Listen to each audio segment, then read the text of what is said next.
तिमाशु मे विचेत् यदीयमाश्रितं पदं समस्तविघ्ननाशकम्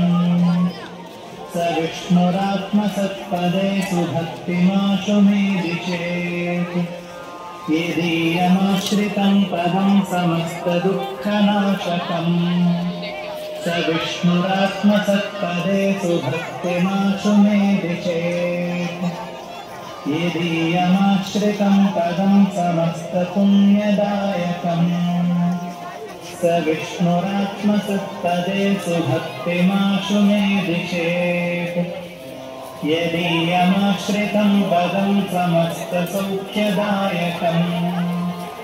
स विष्णुरात्मसत्पदे सुभक्तिमाशु मे विचेत् यदीयमाश्रितं पदं समस्तभाग्यदायकम् स विष्णुरात्मसत्पदे सुभक्तिमाशु मे विचेत् यदीयमाश्रितं पदं समस्तशास्त्रबोधकम् स विष्णुरात्मसत्पदे सुभक्तिमाशु मे विचेत्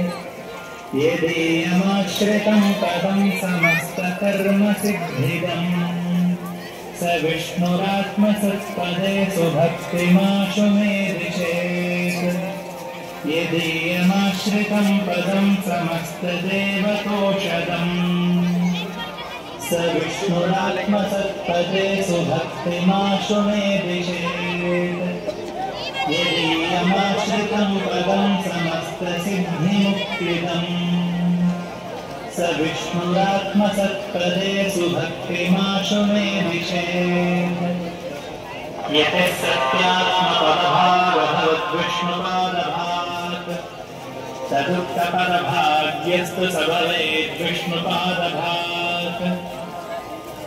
इति श्रीसत्यात्मतीर्थविरचिता विष्णुपादस्तुतिः।